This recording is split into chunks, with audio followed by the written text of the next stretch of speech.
Assalamualaikum warahmatullahi wabarakatuh.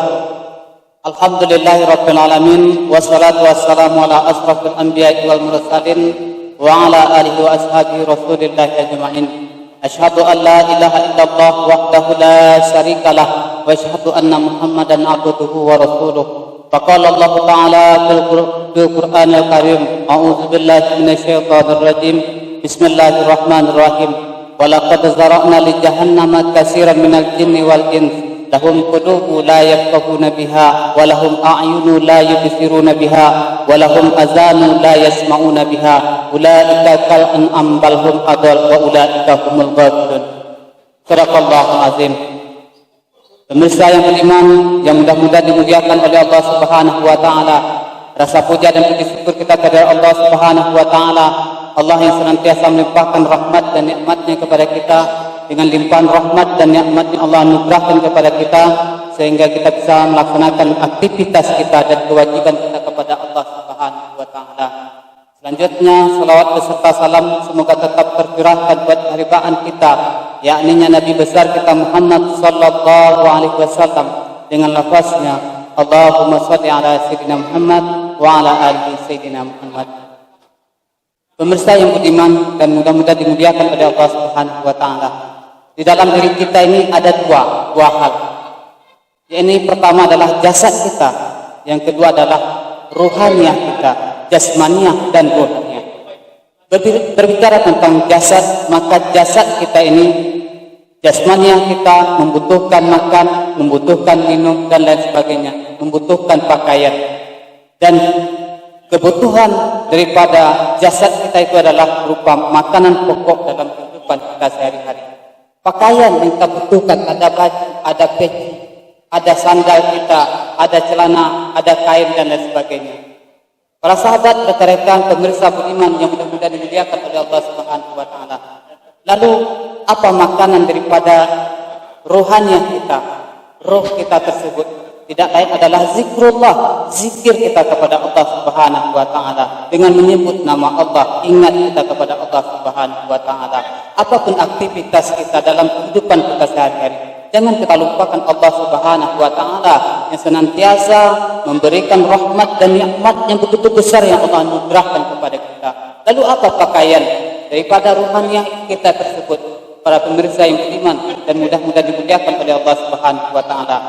Pakaian daripada ruhaniah kita tidak lain adalah rasa malu yang ada dalam diri kita. Kalau tidak ada rasa malu kita meninggalkan sholat, tidak ada rasa malu kita meninggalkan sholat kepada Allah Subhanahu wa taala, maka tentulah kita tidak bisa mempertanggungjawabkan ruhaniah yang Allah anugerahkan kepada kita. Pemirsa yang beriman dan yang mudah-mudahan dimuliakan oleh Allah Subhanahu wa taala, dengan nikmat umur, dengan nikmat kesehatan dan kesempatan yang Allah anugerahkan kepada kita, dengan jasmaniah dan rohaniah yang Allah berikan kepada kita, apapun kesibukan kita, apapun urusan ekonomi kita, baik urusan kita sebagai seorang pedagang, urusan kita sebagai seorang nelayan, urusan kita sebagai petani, sebagai pegawai, apapun profesi kita, para pemirsa yang beriman dan mudah-mudahan dimuliakan oleh Allah Subhanahu wa taala.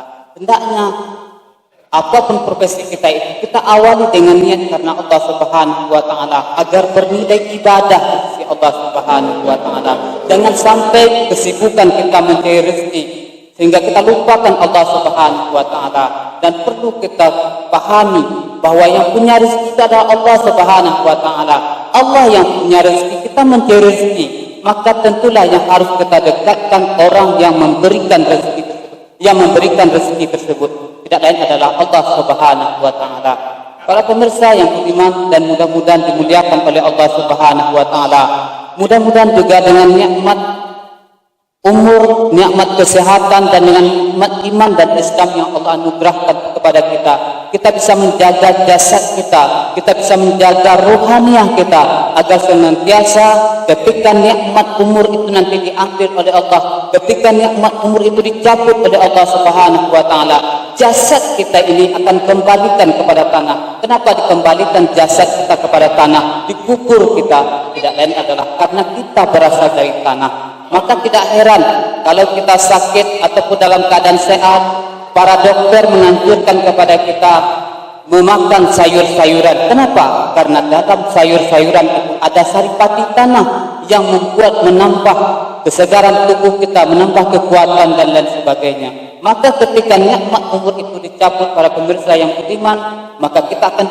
kembalikan kepada tanah, dan yang roh kita ini akan kembali kepada Allah, mempertanggungjawabkan apa yang kita lakukan di dunia ini. Maka ketika jasad kita dimasukkan di alam kuburnya Allah Subhanahu wa taala di dalam tanah, maka semuanya akan kita pertanggungjawabkan di sisi Allah Subhanahu wa taala. Ketika kita dimasukkan di alam kubur, maka yang kita pertanggungjawabkan yang utama adalah keimanan kita kepada Allah Subhanahu wa taala, dan di yaumul mahsyar kelak amal-amal ibadah yang kita lakukan itulah yang kita petik di hadapan Allah Subhanahu wa taala. Para pemirsa yang beriman dan mudah-mudahan dimuliakan oleh Allah Subhanahu wa taala, dengan nikmat umur, nikmat kesehatan dan iman dan Islam yang Allah berikan kepada kita, mari kita senantiasa dekatkan diri kita kepada Allah Subhanahu wa taala. Kita lakukan segala sesuatunya itu seperti yang kami sampaikan tadi, kita awali dengan niat karena Allah Subhanahu wa taala. Sebelum kita berangkat kerja, apapun profesi kita sebagai pedagang, pegawai, petani, nelayan dan sebagainya, mari sama-sama kita langkahkan kaki kita ke masjid, salat subuh berjamaah terlebih dahulu.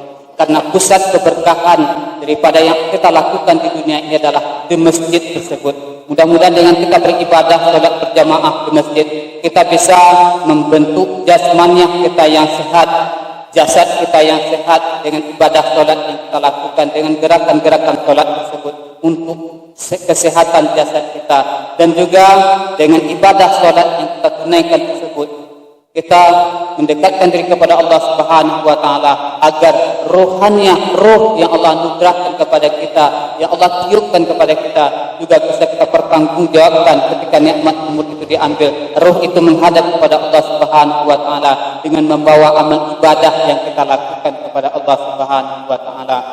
Para pemirsa yang beriman dan mudah-mudahan dimuliakan oleh Allah Subhanahu wa taala, mungkin pembahasan kita pada pertemuan kali ini hanya ini yang dapat kami sampaikan, dan juga mudah-mudahan kita termasuk kepada orang-orang yang beruntung di sisi Allah Subhanahu wa taala, orang-orang yang senantiasa mensyukuri nikmat Allah, untuk senantiasa mendekatkan diri kepada Allah Subhanahu wa taala, menjaga ibadah kita kepada Allah Subhanahu wa taala. Kata Allah Subhanahu wa taala, "La in syakartum la azidannakum wa la in kafartum inna azabi lasyadid." Jikalau kamu bersyukur akan nikmatku, kata Allah Subhanahu wa taala, maka akan ditambah oleh Allah Subhanahu wa taala. Tetapi jikalau kita kufur akan nikmat yang Allah anugerahkan, sungguhnya azab Allah itu sangatlah pedih. Maka kita jagalah ibadah kita kepada Allah. Rasa syukur itu kita lakukan dengan melaksanakan ibadah kita kepada Allah, tidak hanya dengan lisan kita, tetapi juga dengan perbuatan kita. Mungkin cukup sekian yang dapat kami sampaikan, di mana terdapat kekurangan dan kesalahan mohon diberi kemaafan. Dan tugas dakwah itu bukan hanya tugas seorang khotib, tugas sebagai dai, tugas sebagai seorang ustaz, tetapi dakwah adalah tugas setiap insan. Kalaulah setiap insan bisa mendakwahkan dirinya kepada kebaikan, tentulah tidak ada di permukaan bumi Allah Subhanahu wa taala ini yang melakukan kesalahan-kesalahan, karena dia terfokus mendakwahkan dirinya kepada jalan yang Allah ridhoi. Kami akhiri, assalamualaikum warahmatullahi wabarakatuh.